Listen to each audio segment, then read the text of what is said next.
อย่ามาหันหย่อนมามองตะวงดูพวกมันด้วย การกระทำของพวกมันแต่ละคนพูดไปบอกอย่างแต่เรื่องว่า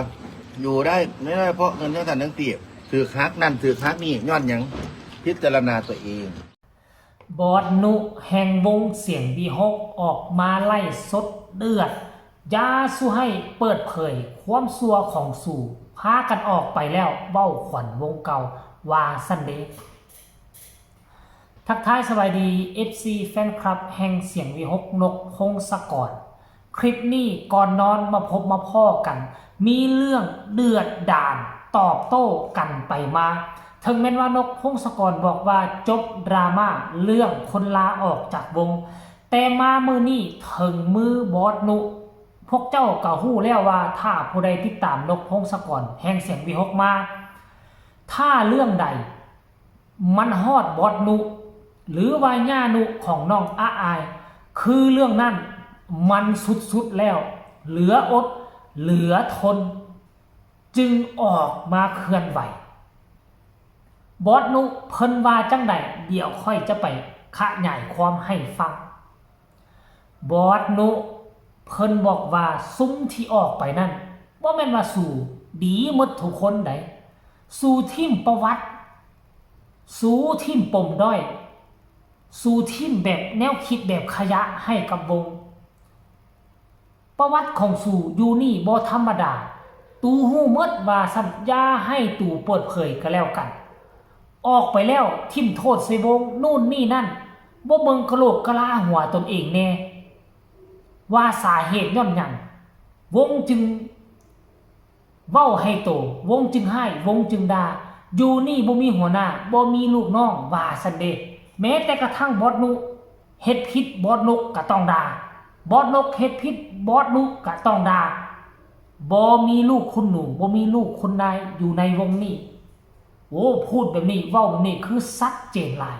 รายละเอียดให้ทุกคนไปฟังจากปาก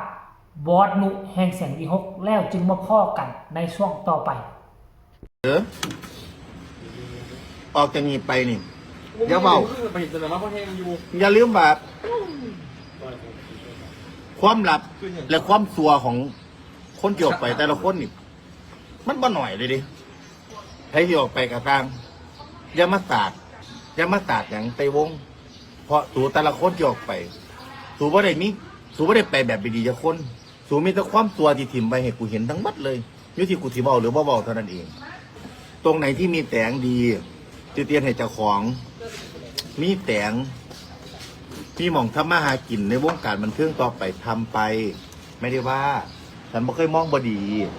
แต่การจะออกไปอย่ามาพูดอย่ามาโพสต์ประชดโน่นนี่นั่นแฟนคลับที่น้ำมันไปกับยาพากันปึกจะหนาโง่เสียมันขากหลายตุ้มแฟนคลับที่น้ำมันไปจะมามองว่าอยู่หนีบดีอีมันออกไปมันบ่ได้เมาความบดีของมันซูมาเจ้าฟังดอกแต่ยังนี่ปฏิบัติกับศิลปินคนไหนแบบไหนก็ปฏิบัติเช่นกันอยู่นี่บ่มีเรียมลำตำสูงต้องคอยเฮ็ดผิดพวกตะกอนกระด้าคอยคือหมานี่พวกตะกอนเฮ็ดผิดขอกระด้าพวกตะกอนคือง่วคือกันไปนับกันได้ยุติที่หลีพวกคอยเป็นทั้งตีบอกเลยบ่มีเรียมลำตำสูงแต่ไอการที่ออกไปแล้วแปลว่าขายวงกันทั้งตีบ่อยจะฟ้องดูดีแต่บางคนกับคนที่น้ำมันไปฟังความมันกับนาโง่ไปน้ำมันมีวิเคราะห์บ่มีคิดว่าโอ้ตะกี้พันยุนีเป็นนักตีแบบนี้มันก็โง่ต่อไปเห็นมันเอาหยาป้อนปากตัวหนึ่งเด้อสู้อะไรผมไม่เงินดอกแต่ย้ำเขาบอกดีหลายก็ออกไปย้อนเหตุผลนั่นเหตุผลนี่ถือกระทำนั่นกระทำนี่แต่กูนี่กระทำแม่มึงอย่างสู้เหตุโตสู้เองกูได้ที่เป็นตะวันวุ่นวายหนังหนามึงยังหันจำไว้นะคะ อยู่ที่นี่มันบ่มีเรื่อมลำตำสูงค่ะปฏิบัติกับศิลปินทุกคนเท่ากันส่วนคนที่ออกไปแล้วเราก็ไปว่านั่นว่านี่ว่าวงจังตัดจังสีแบบนั้นแบบนี้เป็นที่มึงค่ะไม่ใช่เป็นที่ใครบางเทียพวกมึงถิ่มงานมึงมาเหตุงานกะมีก็สิกะมีลางานงอนกี่ไรนี่สิกะมีเนี่ยเจ้าจีสูไปบอกสูแฟนขับสูฟังมองกูถามดู เห็นบ่ทุกข์กับเบาๆทุกข์เบาๆทุกอย่างคนว่าความบดีของสูเวลาเหตุงานบ่สมบูรณ์เหตุงานบ่ดีเป็นเวียกบ่ได้นั่นเดียวทุกข์กับเบาๆสู้คนฟังแต่ทุกข์กับอะไรอยู่บ่ดีอย่ามาหันหย่อนมามองตะวงดูพวกมันด้วย การกระทำของพวกมันแต่ละคนพูดไปบอกอย่างแต่เรื่องว่าอยู่ได้ไม่ได้เพราะเงินเท่านั้นทั้งตีถือคักนั่นถือคักนี่ย้อนอย่างพิจารณาตัวเอง อย่าโทษคนอื่น เวลาแฟนขับถามเล่าความจริงด้วยกำลังบอกปืนเล็กน้อย ผู้ออกไปย่าบอกไปย่ามาหาบาแต่วงบดีหลายเอาตามเทสอะไรล่ะบอกความบดีให้คนฟังแน่เห็นต้อมบ่ได้ตัวข่อยก็บ่ได้ว่าเห็นว่าเมีย พี่น้องเอ้ยอย่าไปเชื่อเลย ว่าพานแบบนี้ไปแน่น ข่อยเว้าขาด แล้วออกอากาศคุณเนอะ ข่อยเว้าขาดได้ จะ แม่ มาไงเนอะ ก็หวังว่าทุกคนจะฟังแบบชัดเจนแจ่มแจ้งชัดแจ๋วเลยแหละ ทุกคำเว้าทุกถ้อยค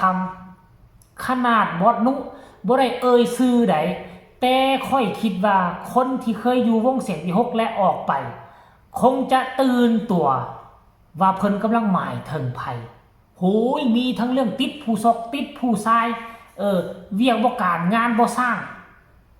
บัดผลสุดท้ายเขาเว้าไปเว้ามาเครียดให้เขาหาแนวสิลงจากวงลงไปแล้วก็เว้าว่าวงนั้นเป็นแล้วนี่วงนี้เป็นแล้วนั่นทิ่มขี้ใส่วงว่าซั่นเด้เจอบอสนุว่าจังไดซัดเข้าไปตุ้มเดียวนอนแบงงายแพงล่างขนาดยังบ่ทันเอ่ยซื้อมันก็นอนฮ้อนๆหนาวๆอยู่แล้วละบอสนุนี่บ่ธรรมดาบอกว่าแล้วยาโซลินเล่นกับไผก็ได้อยู่ในวงเสียงยกยาลินกับบอสนุก็แล้วกันบอสนุของแข็งมีอาวุธอยู่ที่ปาก